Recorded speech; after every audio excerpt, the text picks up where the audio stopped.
The UFC welterweight division currently has 0 fighters in their top 10 booked to fight. In the rest of the rankings, only Michael Venom Page and Geoff Neal have fights against 2 unranked prospects, and these are the fights that we need to see coming up in the division. Now, first up is Islam Makhachev. He won the title dominantly over Della Maddalena in November, and by the end of the year, you could have feasibly said there were 5 different potential opponents for him to fight next. With Shavkat Rakhmonov injured and out of the title picture for the foreseeable future, this has now been narrowed down to 4 different names: Kamaru, Usman, Prates, Michael Morales, and of course Ian Garry, who I think deserves the next title shot at welterweight. Whether you like him as a person or not, Garry is undeniably a top-level fighter. He's 10-1 in the UFC, with his only loss coming against Shavkat. He's filled in for the UFC a number of times on short notice, and has beaten Prates and Belal Muhammad recently. Islam would definitely enter this fight as a big favourite, and rightly so. He looks basically unbeatable at the moment, but you cannot deny that Ian Garry has been improving fight on fight. You saw him dominate Prates for 90% of their fight with his grappling. He beat Belal Muhammad handedly, a former champion, and it would honestly be an entertaining build-up. It would be easy to say it's the whole Khabib versus McGregor, Dagestan versus Ireland angle, but I genuinely would like to see this fight. The next fight that I believe needs to happen in this division is Michael Morales versus Kamaru Usman. Now, there's a very good point for Morales getting the next title shot. He's undefeated in the UFC. He beat the brakes off Brady in the space of a couple of minutes, but I still want to see him tested against another top contender, and who better than Kamaru Usman? This fight would be number 3 versus number 7 in the division. Usman obviously got his first win since 2021 against Joaquin Buckley, who's a very dangerous opponent last year. But I don't think he deserves a title shot just yet. You cannot simply waltz your way into a title shot in such a competitive division based off things you did 4 or 5 years ago. Now, we could see a classic Ali Abdelaziz move where he puts 2 of his clients against each other in Kamaru Usman and Islam Makhachev for the title, but we cannot be accepting that with such a healthy division and so many top fighters on win streaks at the moment. At 19-0, Michael Morales is an absolute wrecking ball of a fighter. He's super athletic. He could easily be a light heavyweight, but Kamaru Usman's obviously no slouch despite his age. He really rolled back the clock against Joaquin Buckley, and honestly, the winner of this fight would tell us a lot about Islam Makhachev's next opponent. I think based off what we actually know about fighters in this division, Usman probably stands a better chance than most against Makhachev just based off his wrestling pedigree alone. We saw it for years when he was champion. It's just a question now of whether he's a little bit over the hill. He's obviously not quite the fighter he was 5 or 6 years ago, but it would still be an entertaining fight. As for Michael Morales, it's the complete opposite. He's obviously very raw, very young. There's not a hell of a lot of tape on him compared to someone like Usman, but the way he dispatched of a top contender like Brady was very impressive. And honestly, I'd pay to watch him versus Makhachev as well. The third fight I want to see in this division is Della Maddalena against Prates. Number 1 versus number 5. Obviously, JDM lost his fight against Makhachev back in November, and he'll want to bounce back in a fun fight against a striker just to remind people how good he is. This is a fight that both guys have shown interest in, and rightfully so. Obviously, JDM's coming off a loss and will want to get back in there, especially with a striker in a purely standing up fight. This could either be the headline of a big fight night or at least a feature fight on a numbered card. These guys both strike in very different ways, which is why I think the fight would be really entertaining. Obviously, Della has great combinations. He gets better as the fight goes on, whereas Prates is this one-punch knockout artist.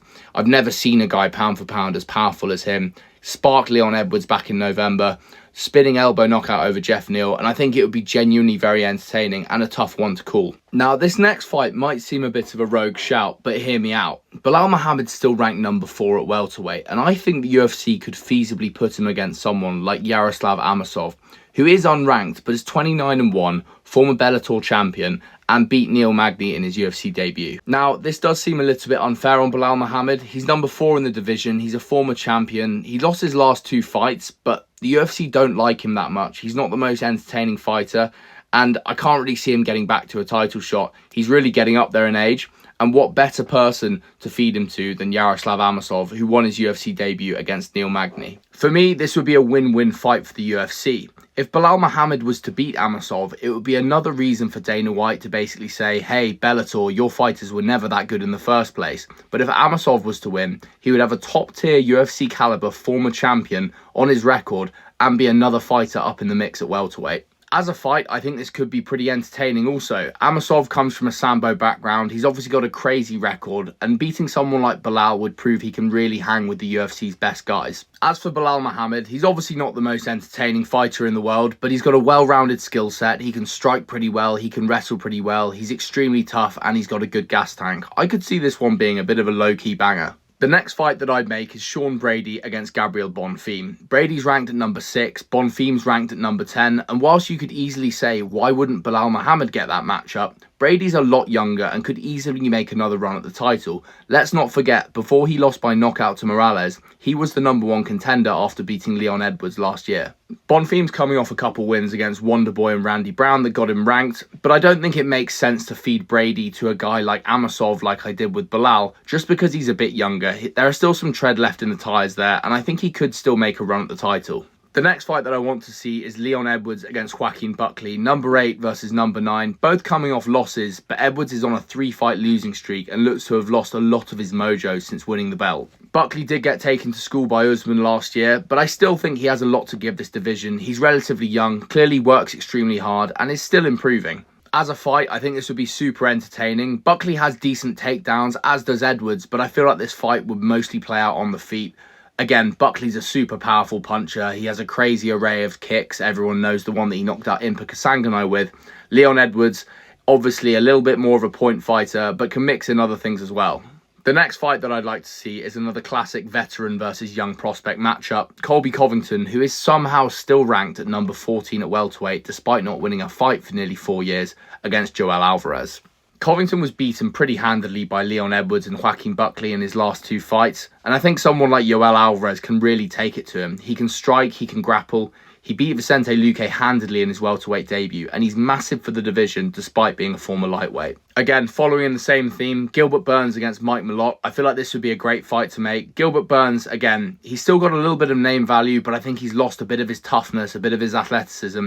He is nearly 40 years old now. Mike Malott, on the other hand, he's from Canada, and the UFC seem to love pushing these Canadian fighters. Again, they seem to have a fight in Vancouver, Toronto every year, and someone like Mike Malott becoming a genuine star would be a big bonus for them. Obviously, as I mentioned at the start, Geoff Neal already has a fight booked against Uroš Medić, who's a surging contender, but again, maybe not the most exciting prospect in the world, and Michael Venom Page has a fight booked already against Sam Patterson, which doesn't make a lot of sense to many people. He beat Jared Cannonier, who is the number 8 ranked middleweight, yet he gets rewarded by a guy who isn't even ranked at welterweight, especially with how old he's getting. That doesn't make a huge amount of sense for me, but here we are. Now, Rodriguez is in his late 30s, but has ended up on a 4-fight win streak, beating Kevin Holland last time out.